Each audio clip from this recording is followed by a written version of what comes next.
This conference will now be recorded. All right, folks, good evening. We are going to be looking at the skeletal muscle contraction and the muscular system this week and next week. And so you'll see here that I have a video queued up that we're going to be looking at. I'm going to first show you my study guide, and I'm going to go to the beginning. Well, let me start here first. You'll see that there are 3 videos that are mentioned here in the study guide. This would be page 8 that I have them listed. The neuromuscular junction, excitation, contraction, coupling, and cross-bridge cycle. These are the 3 important videos for this chapter that we're going to be discussing and going over and reviewing.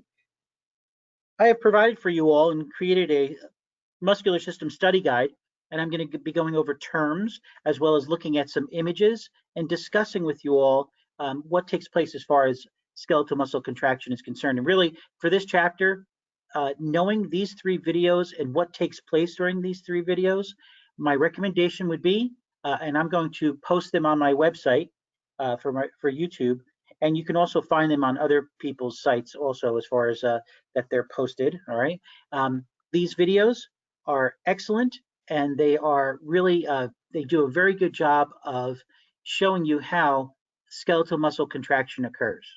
Okay, so I will, like I said, you can, if you just look up, like I said, I'll go back to that spot there. If I have issues with posting this, I shouldn't, but if there is a problem, you folks can all look up the neuromuscular junction and you'll be able to find these specific videos. Okay, I'm going to see, making sure that I can try and post them on YouTube. Again, I did not create them. They're just something that I'm reposting from other people, posting them on YouTube. So I'll let you take a look at those, okay? So let's go to video number 1. And what I want you to see is that this right here, this image that you're seeing right from the very beginning before I even start the video, it shows you the neuromuscular junction. And what we're looking at here is, this is an axon terminal. This is the end of an axon of a motor neuron, right? So a motor neuron is sending efferent information away from the nervous system and sending it to, in particular, to what's called the motor end plate of a muscle fiber.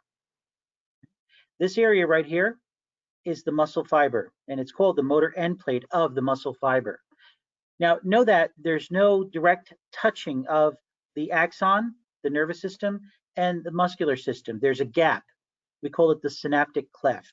You'll see that term come up later on today, and I'm going to talk about that. But you're going to see it in the video here, okay? And so know that there has to be nervous system intervention, and this action potential has to spread down the axon of this motor neuron, interact with that neuromuscular junction there, allow for a chemical called acetylcholine to be released, and as such, then it's going to begin events on the skeletal muscle fiber, which will allow for and lead to muscle contraction. Okay.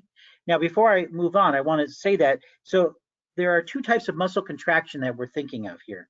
And I showed you before here, as far as you'll see here, it says cross-bridge cycle.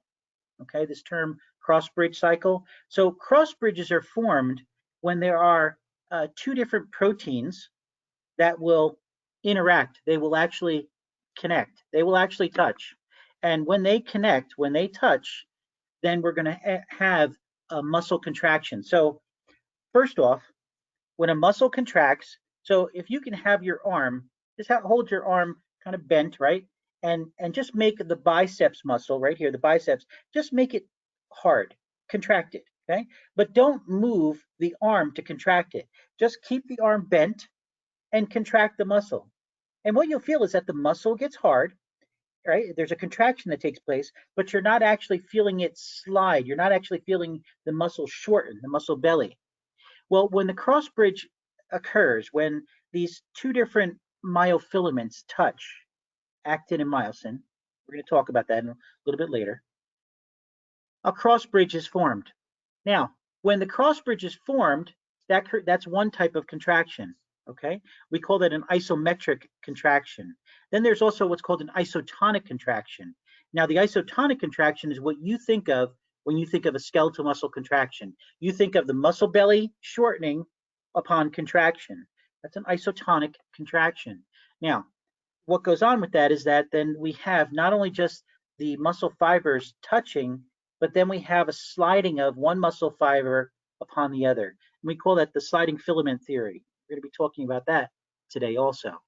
But when you think of a muscle contracting, you think of the actual shortening of a muscle belly, and that's that isotonic contraction that we're going to be talking about and going over. Okay, so let's go back to this video here.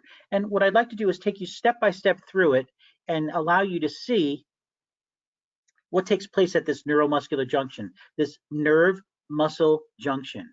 Okay, so we're going to just turn it on. You'll see that, please read the material, and you'll also hear me speaking as we go through this. And I'll stop it and pause it.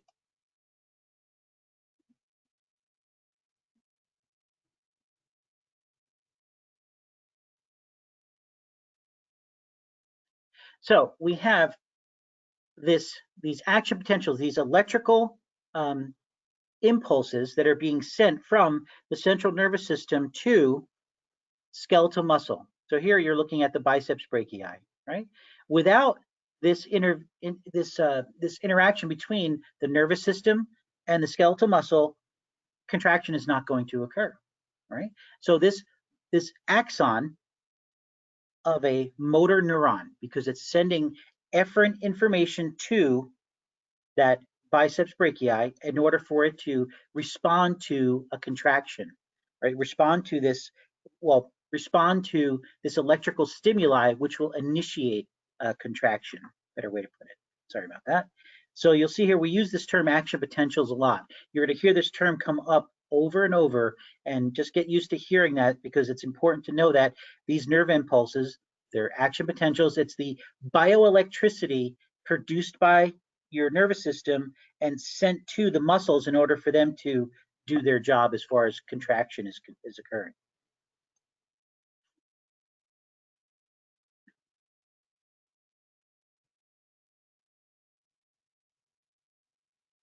So this is a multipolar neuron, meaning that we have multiple processes. We have dendrites. All these dendrites will receive information. So they will receive afferent, A-F-F-E-R-E-N-T, afferent information coming to the soma, the body of this multipolar neuron. Then we have an axon. This axon will then send this action potential to this area right here. This is the nerve muscle junction, or the neuromuscular junction. And the little pieces right here you're going to see are what are called the axon terminals. They're the terminal end, they're the end of the axon, hence the term axon terminal.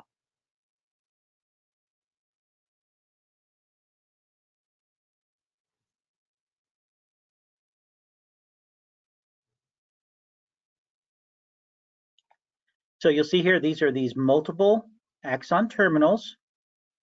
And the area where there's an interaction between the nervous system and the muscular system is called the neuromuscular junction, and it's the axon terminals and the motor end plate of the skeletal muscle.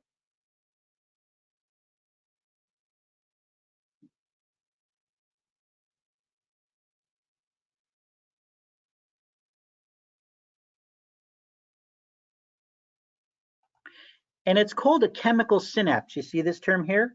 Chemical synapse, because there's actually then going to be the ability to have a chemical being released from this axon terminal, which will interact with the muscle, the motor end plate, right? The other side. So you have the nerve and the muscle. They're not touching. There's a space. There's a space between them. A chemical is going to go enter into that space and cause change on the muscular side.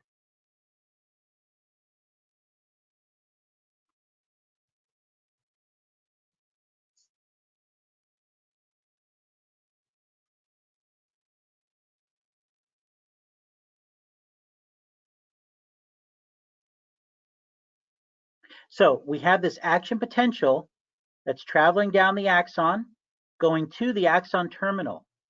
Now, what will happen is that once this axon terminal is the action potential reaches this axon terminal, it's going to open up specific gated channels. These are voltage gated channels. If it's a voltage gated channel, it's a channel that will open. It's like a gate that opens as a result of this electricity, this action potential passing through. So this voltage gated channel will open and it'll allow for calcium to enter into this axon terminal. So calcium is important at the neuromuscular junction, and it's also important at the area where the cross bridge cycle will take place, where the actin and myosin myofilaments are present.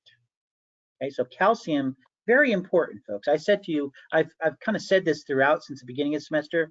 Calcium is important for the nervous system as well as the muscular system in order to do their jobs.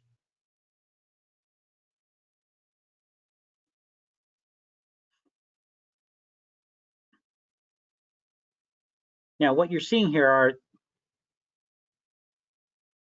these are vesicles.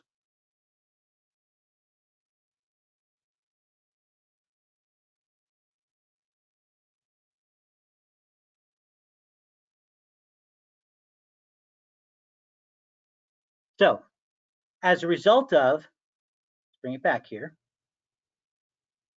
So we have an action potential travels down the axon to the axon terminal, the end of the axon, where this nerve muscle junction takes place.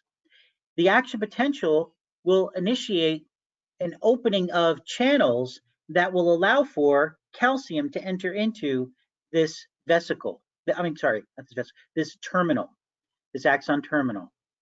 As a result of calcium entering in, as a result of these voltage gated, right? Voltage, you think of electricity. So this electrical activity, this action potential reaches the axon terminal, opens up these voltage gated channels for calcium. Calcium enters into the axon terminal, and it allows then for these little sacs, these vesicles that contain acetylcholine. Acetylcholine is a neurotransmitter. It's a chemical. This neurotransmitter, acetylcholine, will then exit from the axon terminal by a process called exocytosis. Do you recall I mentioned the term endocytosis? Endocytosis is when the example would be phagocytosis, cell eating. Material is entering into the cell via phagocytosis. It's a form of endocytosis, material entering into the cell. If material is going to leave the cell, we say that it exits, or we can say it exits via exocytosis. It's exiting the axon terminal. So in particular, these vesicles are little packages of a chemical. The chemical is acetylcholine. Acetylcholine, once calcium interacts with it, will be released from the axon terminal via exocytosis. So let's watch that.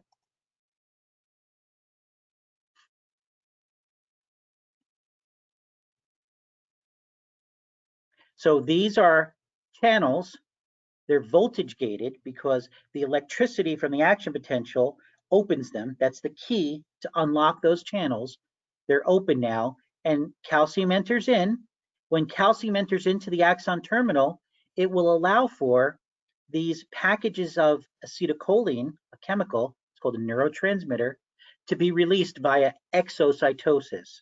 So these chemicals will be released out into the synaptic cleft, the space between the nerve and the muscle.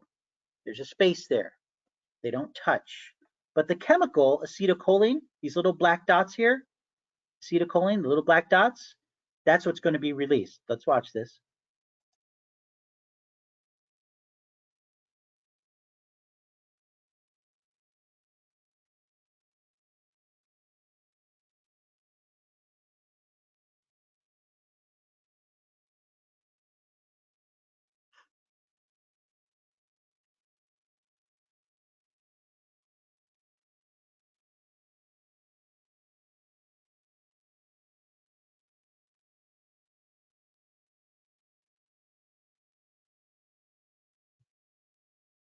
So a ligand, right? A ligand is a chemical.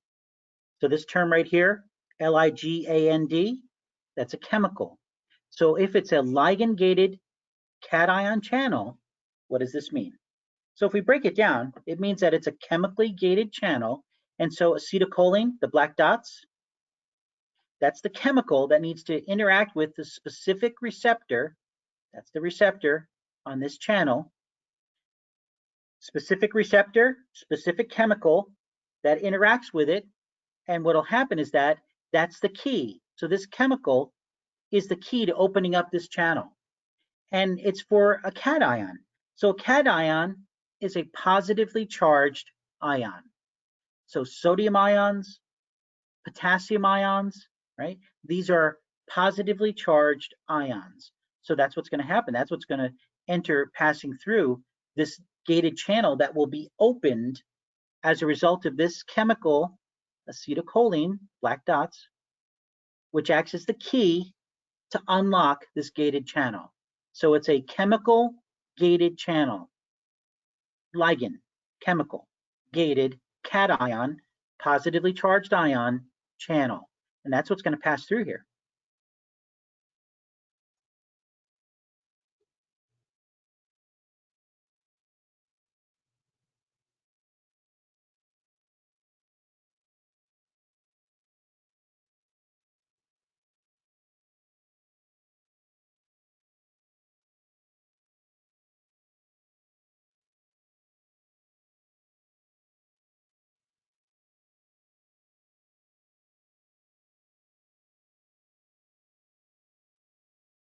So there's a term here that I'm going to use for you all.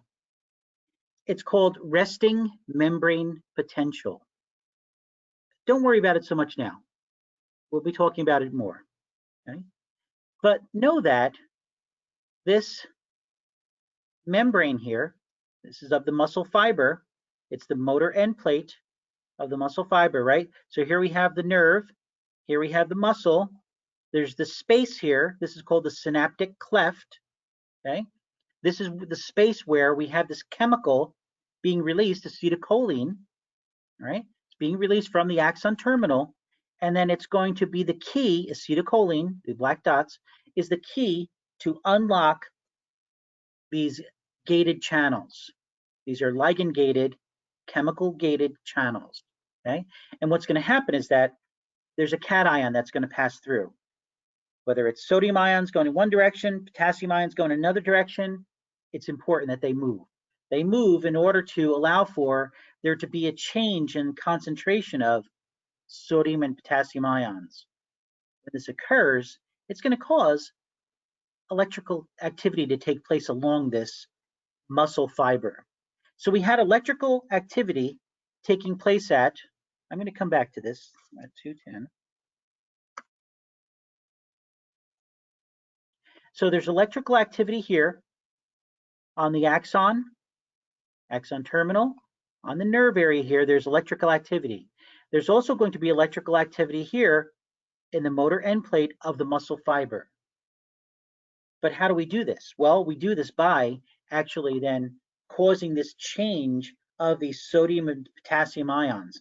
The movement of these ions across the plasma membrane of the muscle fiber will cause electrical activity to change. They'll cause changes to occur, which will create electricity on the muscle fiber, which will pass through the muscle fiber and help to initiate the muscle contraction. Okay? I know it sounds kind of weird. I get it. I do understand that. It's kind of strange, and it's going to take a while to look at this, to review this, and to understand that this is how your body works. But this is how your body creates muscle contraction. Okay. So let's go back to the spot where we were at.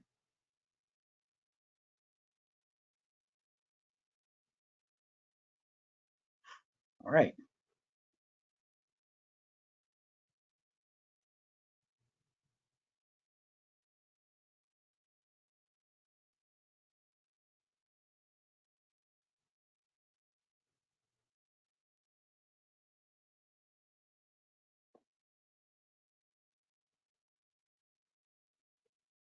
Now let's come back here.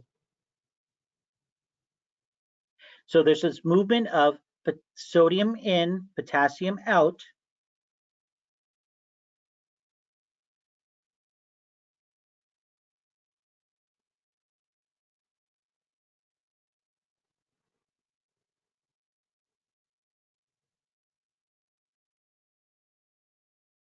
So do you see here how first there was an action potential on the axon and the axon terminal. Then there was an action potential that's going to be initiated along the muscle fiber. Really, it's the plasma membrane along the muscle fiber. And do you see here that it even has these structures that allow for it to pass inside, deep within the muscle fiber. So not only just on the outside, but on the inside of the muscle fiber. This is important because this will lead to then that muscle contraction that we're all familiar with.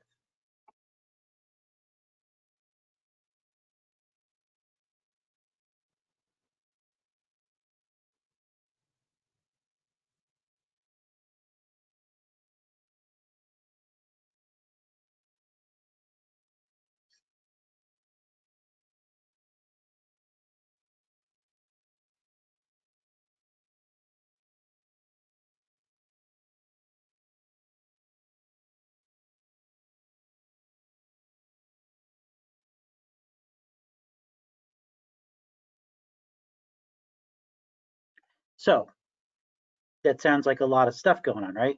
Not so much. Let's go back here for a moment. And what's going on is that there's this enzyme. This enzyme, we know it's an enzyme. It has an ASE as its suffix. Okay, acetylcholine esterase. Right. So this is an enzyme that will break down acetylcholine, this chemical here. See the black dots? That's acetylcholine, the neurotransmitter. It's a nerve chemical. We don't want there to be a continual stimulation of the muscle. So we have to then have acetylcholine move away from these receptors and then get broken down into its basic parts of acetic acid and choline.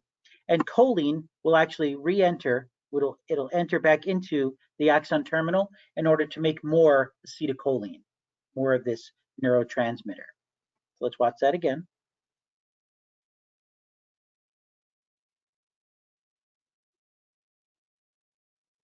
So they come away from the synapse, right?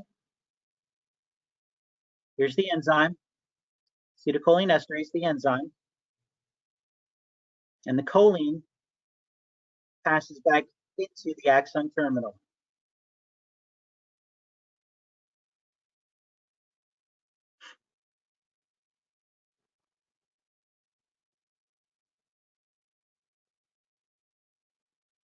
Okay, stop sharing for a moment.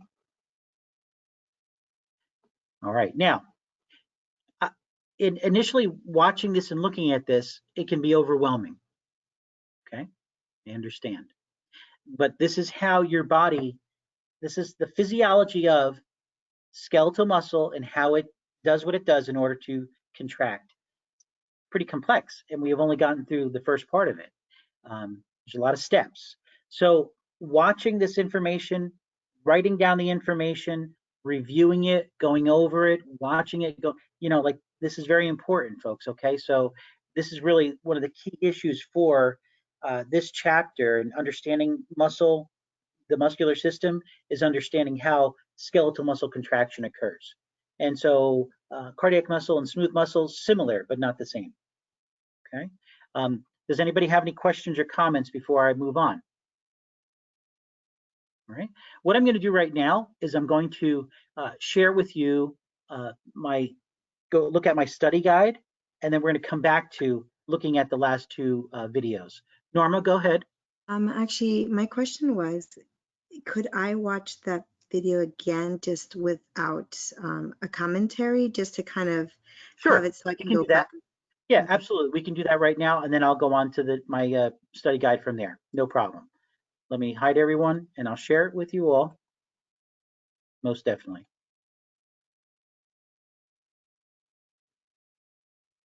Okay, folks, here it goes. I won't comment. I'll just let you watch it.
Okay.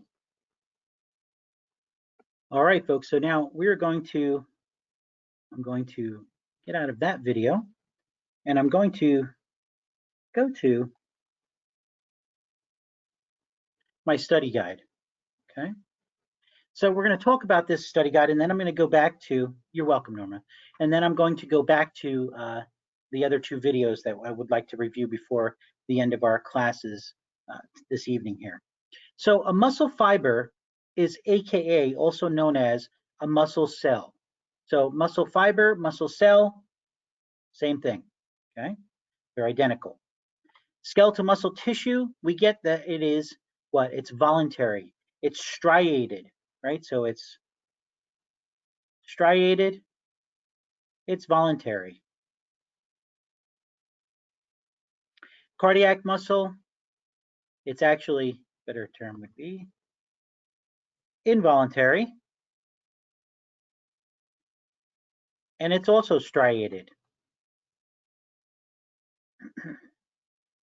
And then smooth muscle, different. It's not striated, and it's involuntary. No striations, involuntary, okay? Some terms that you need to know: excitability, contractility, extensibility, and elasticity. Well, the term excitability, that makes sense, that if in muscle is excitable, it's able to receive and respond to a stimulus, right? As a result of that stimulus, it's able to cause muscle contraction to occur. Well, contractility is the ability for skeletal muscle to shorten forcibly when it's been stimulated. So it has that excitability function characteristic, as well as this contractility, right? Contraction can occur as a result of stimulation. Now, these two terms, extensibility and elasticity, there can be a little bit of a confusion sometimes. So let's start with elasticity, because you know what an elastic is, right? So an elastic band, it's able to stretch and then recoil. So it's able to resume its resting length after it's stretched. Well, the term extensibility is the ability for something to stretch, okay? So if my elastic band, it can stretch, extensibility. For it to recoil, it has elasticity as its characteristic, okay? So these four characteristics and terms you'll need to know. Now, this goes without saying as far as the function of muscle, right? Producing movement, maintaining posture and body position, stabilization of joints, generation of heat. You know this, folks, especially, you're working out, you're exercising. What happens to your body temperature? It rises, right? As a result of that work of muscle contraction. I'm going to go to this image first. I should have switched the images, but it's okay. So here we have a skeletal muscle that's been cut. Is there a question? Yes. Okay, go for it. Just about the elasticity and the extensibility. extensibility. So with extensibility, when it is extended, it remains at that extended length? It just means that it has the ability to stretch. That's all it means. Just has the ability to stretch. The ability to return back to its resting position would be the ability of elasticity. Understood? So they work together. Extensibility, elasticity. They both work in conjunction with each other. Can you have one without the other? You can, but then that would be wouldn't be a normal function. Okay. Make sense, right? Yeah, wouldn't help. Yeah. Okay. Right. Okay, thank you. No, you're welcome. So I'm scrolling down here and looking at, so this is a skeletal muscle that's been cut, okay? So that we can see that the whole skeletal muscle, it's anchored to bone via tendons. Tendons are dense, regular connective tissue, right? There's fascia present. Fascia is just what covers and helps to contain the musculature and keep it in place, right? So that you don't just have muscle just kind of moving around very loosely. No, everything is all nice and compact underneath of your skin, okay? Now, the connective tissue that's actually covering the components of the muscle would be epimysium, perimysium, and endomysium. Okay. Epimysium covers the whole muscle, So the outside of the muscle, it's covered in this epimysium. Recall I said to you about bone. Bone has what? Periosteum. 2 layers of periosteum covering the outside of bone. Well, the outside of skeletal muscle, it's covered in epimysium. It's a connective tissue. Now, muscle is comprised of these units. And here we have a unit right here. You see this term fascicle? And you see how there's a circle around this whole structure here? This whole structure, that's right here. It's also right here, here, here. So let me count for you how many of these fascicles we're actually seeing in this image.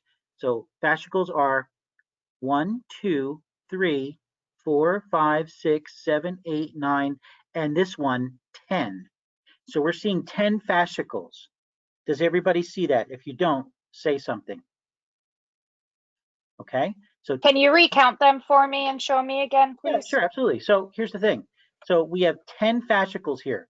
This is 1 right here, this one, 2, 3, 4, 5, 6, 7, 8, 9, and this one here, which is extended out more, this would be 10, right? Okay. So these are the fascicles. Thank you. You're welcome. So a muscle, skeletal muscle, is made up of fascicles. These are bundles. Now within these bundles, they're also made up of bundles. What are they made up of bundles of? They're made up of bundles of muscle fibers, aka muscle cells. Okay, so the muscle itself is made up of fascicles. The fascicles are made up of, look at this. Now we're going to count these muscle fibers. So this is one whole muscle fiber right here. So that's 2, 3, 4, 5, 6, 7, 8, 9, 10, 11, 12 right here, 13, 14, 15, 16, 17, 18, 19 that we're viewing. 19 muscle fibers that I'm viewing there right now comprise or come together to form this fascicle, and all of these fascicles come together to form the muscle. Do we understand that? Any issues? If you don't understand, say something, please. All right, good. So now, a fascicle is made up of these bundles of muscle fibers, aka also known as muscle cells. These muscle cells are comprised of also bundles. It's kind of funny, right? The muscle fiber, the muscle cell, is comprised of this structure right here. It's called a myofibril. I am not going to count all these myofibrils. Now you will see that you'll have these little oval structures. There's 1, 2, 3, 4, 5, 6. There's 6 purple oval structures. What are they? Well, they're mitochondria. Okay, so the muscle fiber is made up of all of these myofibrils. Here's one right here sticking out.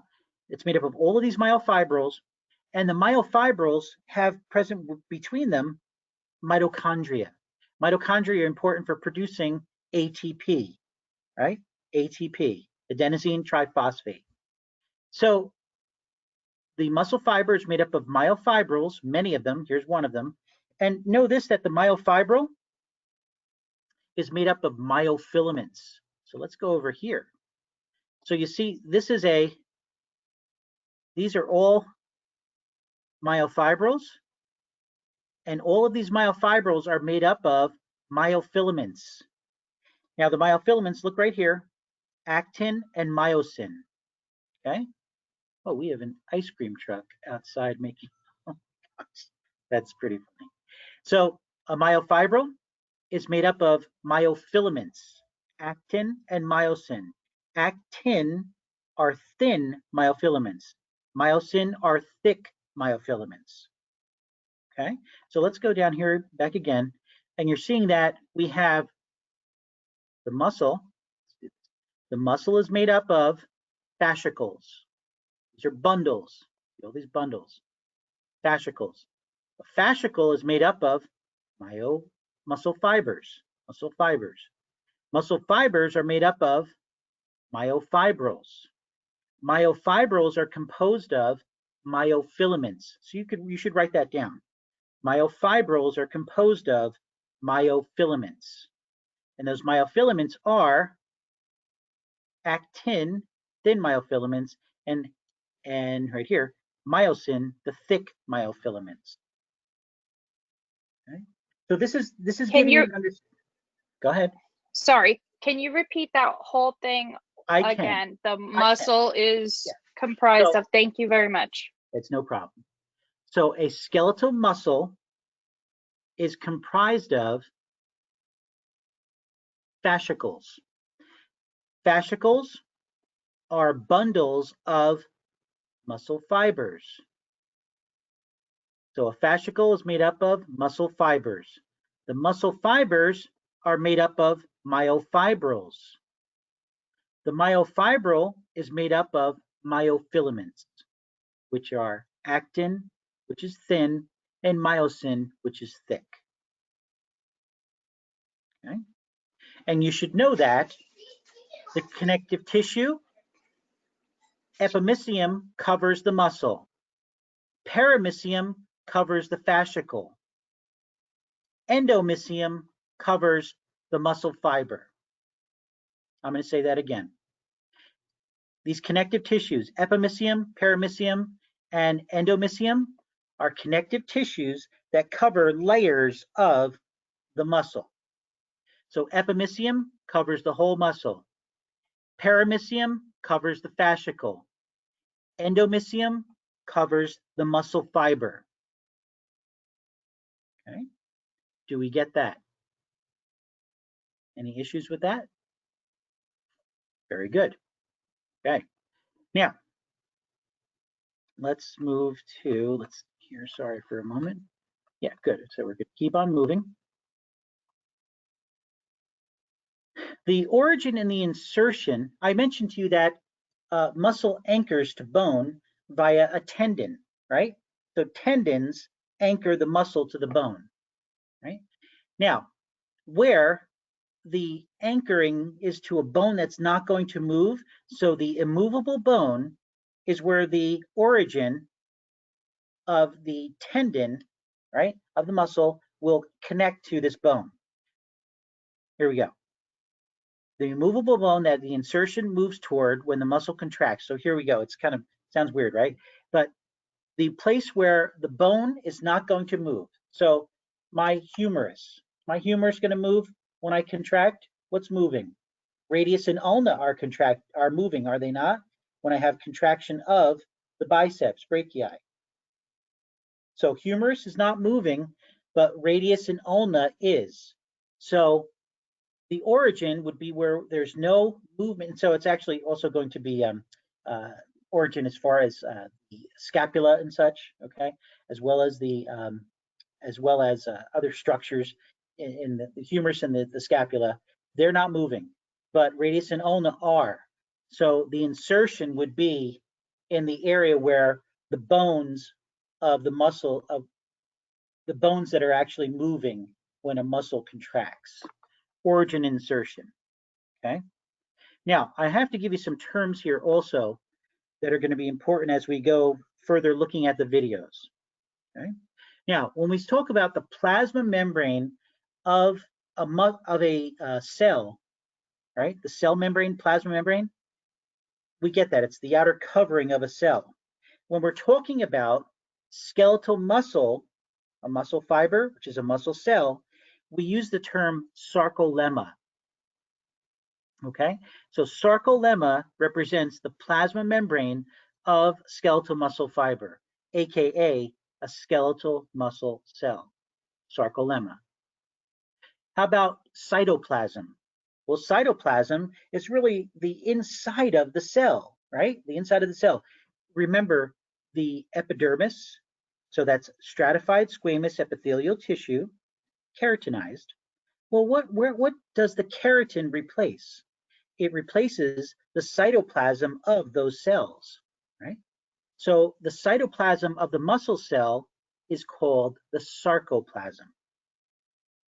Okay, so sarcolemma, sarcoplasm, myofibril, I already talked to you about that as far as, right, muscle, fascicle, muscle fibers, right, I'm sorry, muscle, fascicles, here's a fascicle, muscle fibers, here's a muscle fiber made up of myofibrils. The myofibrils are made up of those myofilaments, actin and myosin. Okay?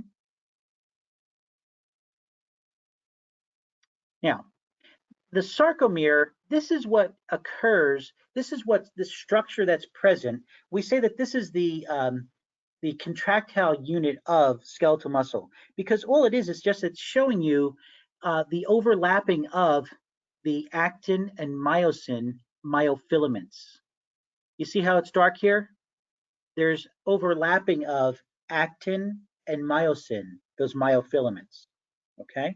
When there's overlapping, it makes the darker. So when we look at skeletal muscle and see striations, this is why we see striations, because of this overlapping of myofilaments. Simple as that. And when there's contraction that takes place, this sarcomere actually becomes smaller. So contraction, relaxation, contraction, relaxation, because actin and myosin, there's movement of actin upon myosin. That's that whole sliding filament theory I mentioned to you. I said that earlier in the class today. Okay. Now, I want to show you something here, and then we're going to go into the video and look at the last two videos. So this image here, you're looking at it and going, that looks like something out of science fiction. It's pretty weird looking, right? So what happens, folks, is that this is at the level of those myofilaments. So look here on the left, thin myofilament, this would be actin. Thick myofilament, this would be myosin. Now, myosin is an odd looking structure in that it has this head, this dual head, these two heads, right there, right there, all right? That will connect with actin. You see right here, there's a cross bridge here. There's a connection between the myosin head and the actin. They connect, they touch. When that occurs, folks, that's when you have a muscle contraction, muscle contracts, and it doesn't slide. It just stays still. So you can contract your abdominal muscles and you're not crunching. You're just sitting upright and you can still contract your abdominal muscles. That's called an isometric contraction. That's a cross bridge that's taken place. Now, I said to you earlier there tonight that isotonic contraction is not only just a cross bridge, but a cross bridge in movement, so that we end up having sliding. We have shortening of the muscle belly.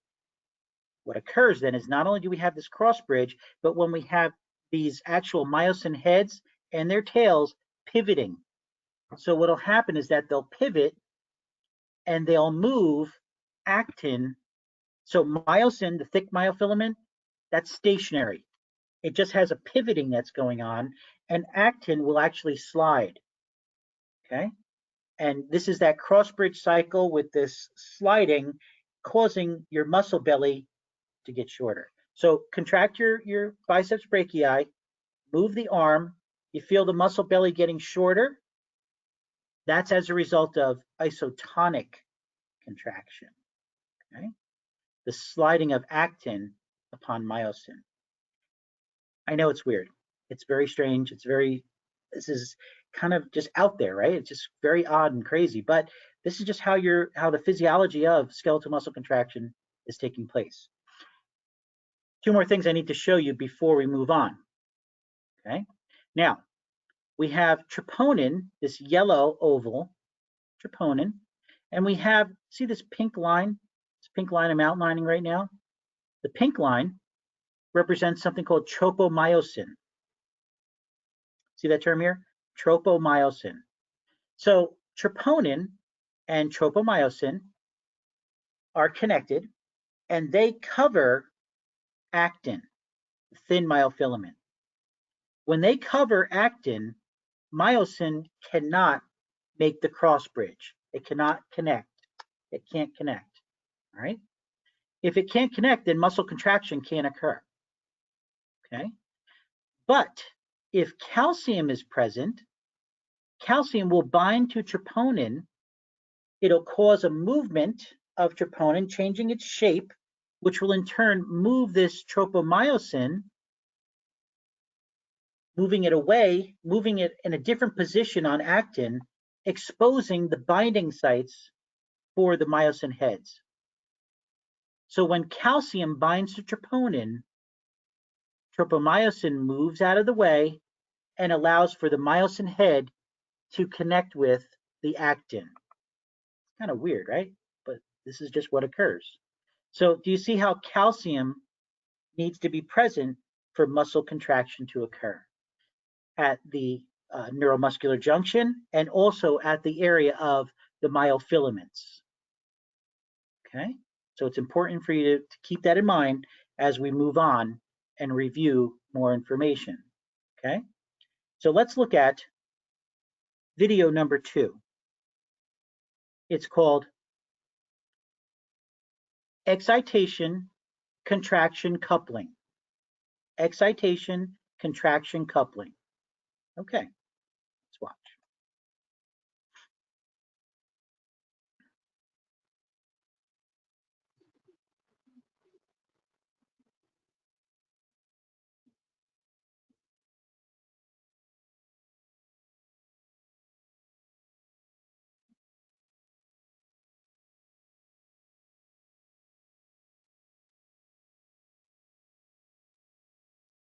So, in other words, we have electricity, this action potential, that then will interact with the neuromuscular junction at the synapse. Remember, we call that a chemical synapse because the neurotransmitter acetylcholine will be released into that synapse, into that space.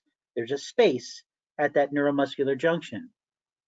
So there's an electrical event that takes place here and then also on the muscle itself. Let's look on.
So what I want to show you then is, so what does that mean? I'm not understanding. Well, let's look at this now.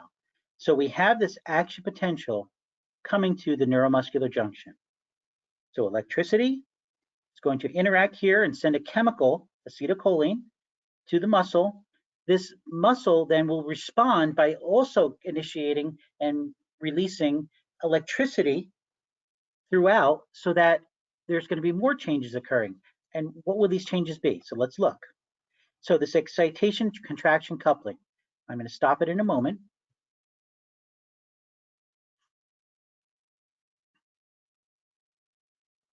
So I want to show you this here now. So I went over terms with you as far as sarcolemma. Sarcolemma is the plasma membrane of a muscle fiber. Now this would represent the sarcolemma. Now when you saw that it got bright yellow, that was because there was an action potential. There was electricity that was traveling along the outer portion, this plasma membrane, this sarcolemma of the muscle fiber. Now you'll see here that we have these T-tubules and these terminal cisternae that are going to respond to this electrical activity, because this right here is going to be the extension of this sarcolemma. And so you'll see electricity flow inside of the muscle. Now, this blue structure here kind of looks like almost like a loose fabric, right? You could think, this is how I think of it. I think of it as like this thin, interesting looking, almost looks like a tubercule of spongy bone, right? But really what's going on is that this is containing, this blue structure is called the sarcoplasmic reticulum, the SR, and it contains calcium ions. Remember I said to you that at that cross bridge, calcium ions are important, okay? So let's look over here for a second. Remember I said to you that here's troponin.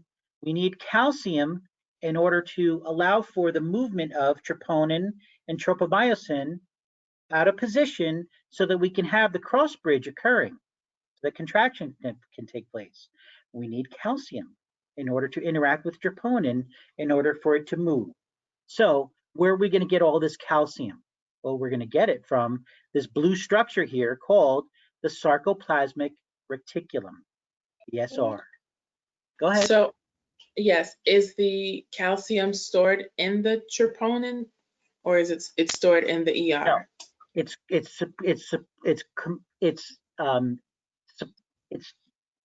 in this structure called the sarcoplasmic reticulum. Okay, sorry. Oh. So this blue structure, that's called the sarcoplasmic reticulum, the SR. Okay, so that structure there contains calcium, and it only releases it as a result of electricity. Does that make sense? Yes, and then it moves then that calcium will interact with the actin, in particular the troponin on the actin, in order for it to move the tropomyosin out of the way and allow for myosin to connect with actin. Understood. Okay. Thank you. Okay, sure, yeah. So this is very important, this sarcoplasmic reticulum, this blue structure. Okay, I want to show you something here before I move on. So you'll see, here we go. So I've provided this another image. This is in your note packet. You see the blue? What does this blue represent? The sarcoplasmic reticulum. What does the blue contain? Calcium. It contains calcium. Now here's the sarcolemma. It's the plasma membrane of the muscle fiber. Electricity, action potential, will travel here and also deep within via this transverse tubule, this T-tubule. Adjacent to the T-tubule are these bulges of the sarcoplasmic reticulum called terminal cisternae. So these are these bulges they're called terminal cisternae of the sarcoplasmic reticulum. So when electricity travels along the plasma membrane, sarcolemma, it travels deep within into these T-tubules inside of the muscle cell, interacting with these terminal cisternae of sarcoplasmic reticulum, which contain calcium. The electricity will release the calcium. Now look at below this right here, this blue, the sarcoplasmic reticulum. What do you see here? See the red and the blue? See the red and the blue lines? Those are the fibers. Those are the myofilaments, actin and myosin. Do you understand that? So do you see how the sarcoplasmic reticulum is covering the actin and myosin? It releases its calcium, and what's going to happen?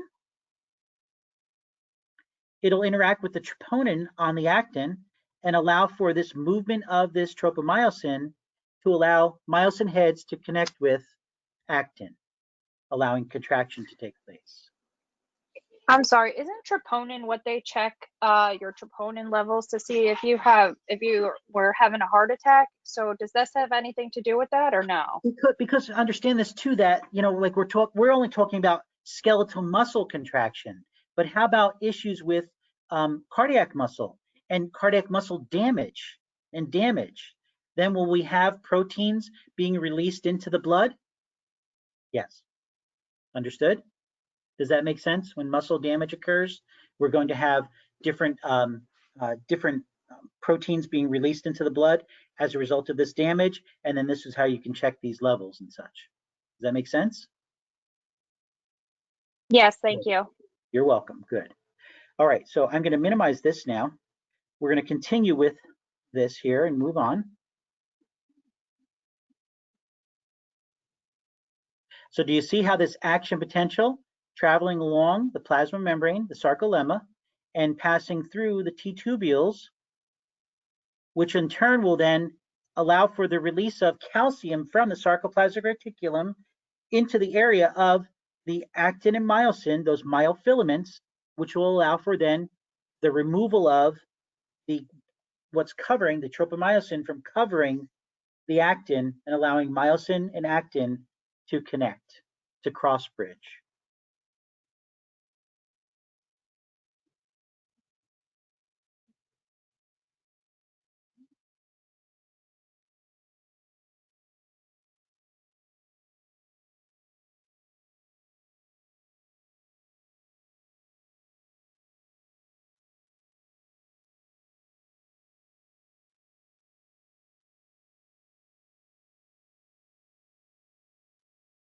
The SR.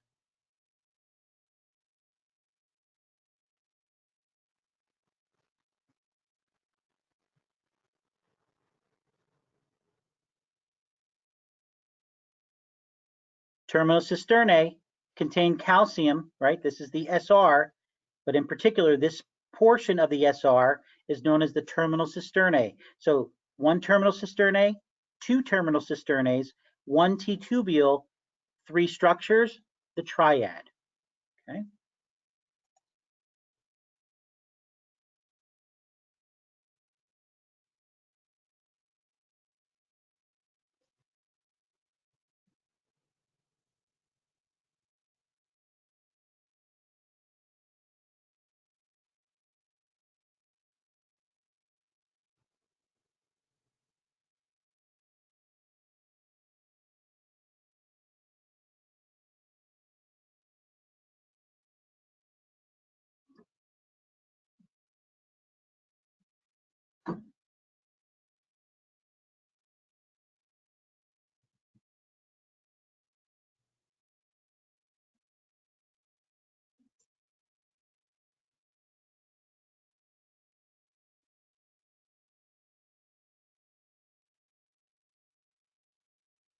Very good, okay. So that is video number 2, okay? Now we'll end with the third video, which is called cross bridge cycling. So you'll see with this video, so the third video is the cross bridge cycle, and this is where we're going to have those myofilaments. Calcium will interact with the troponin and cause events to occur that will have that cross bridge taking place, and muscle contraction will begin, and then the sliding filament theory will have actin sliding upon myosin, the thin myofilament sliding upon the thick myofilament. So let's begin with this.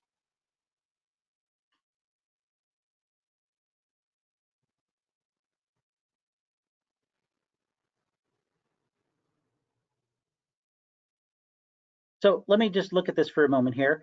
So you see how we have, right? So here we have, here is the humerus, here is the scapula. And so here we're looking at the origin, the insertion, okay? So here we have the insertion. And so when the muscle contracts, the biceps brachii contracts, what's it gonna do? It's gonna cause the bone that is the insertion to move. And you see that there is a shortening of the muscle belly. This is that sliding filament theory that I mentioned to you earlier this evening.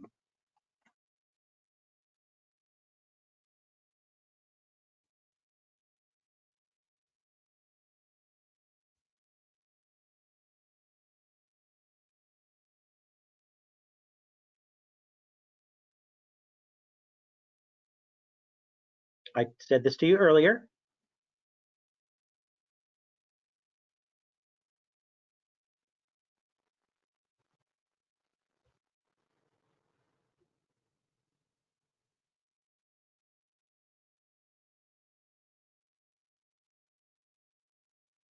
Relaxation, they move away. So let's look at the structures here. So we have the thick myofilament. This is the head. This is the tail. This is myosin, thick. The yellow, actin. The blue, troponin. The green, tropomyosin. Okay? The green, tropomyosin, is blocking myosin from touching actin. But calcium will interact with troponin, causing it to change shape, moving the tropomyosin, the green, out of the way to allow for the myosin head to bind to actin. Let's watch. Purple, calcium ions.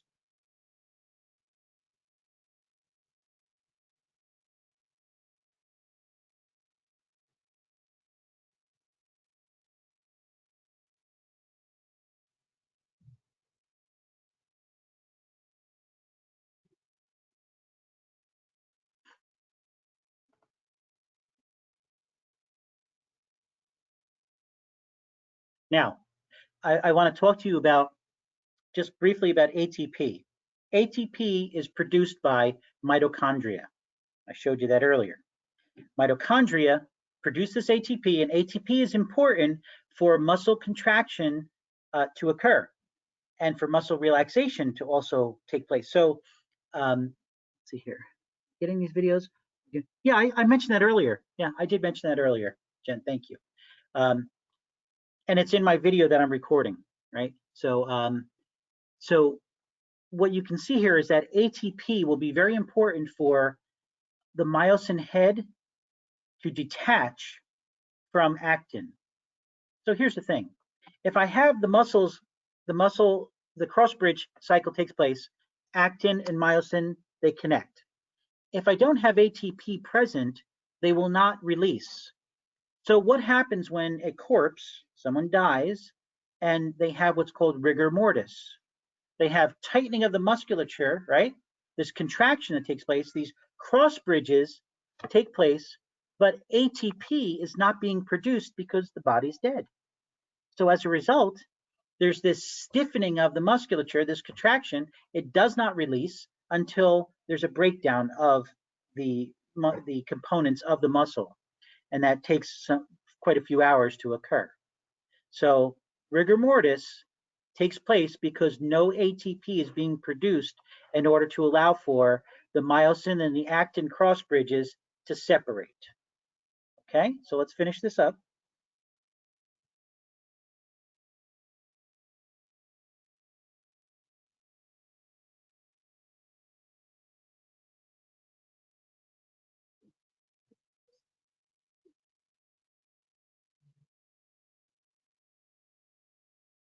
So whenever bonds are broken, energy is released. So ATP became ADP. Here's the phosphate. Here's 2 ADP, adenosine diphosphate, 2 phosphates. Here's the other phosphate. So there's 3. So that bond of the ATP to ADP and a phosphate, that breaking of the bond was, an energy was being released, okay?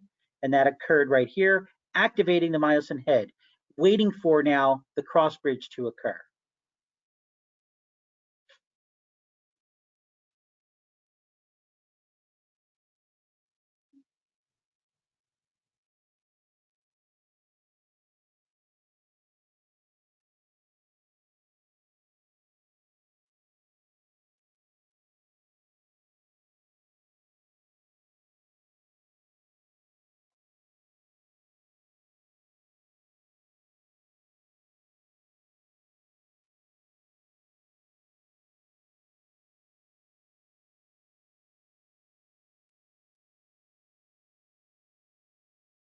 ATP,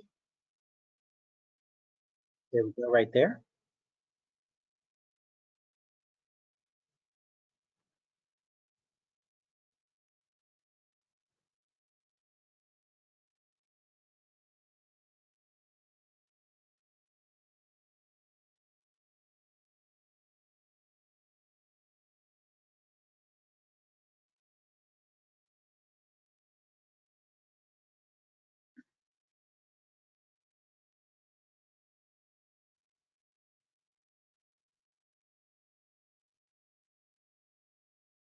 It looks kind of weird.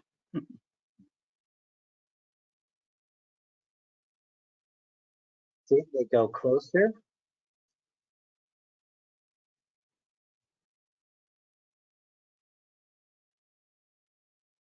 See, the muscle contracts, shortens, relaxation.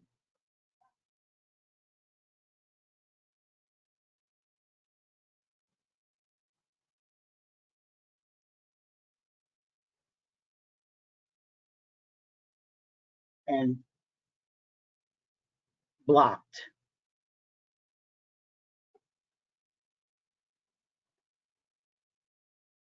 Okay. All right, folks. So let's come back to everybody here. Here we go. Stop sharing.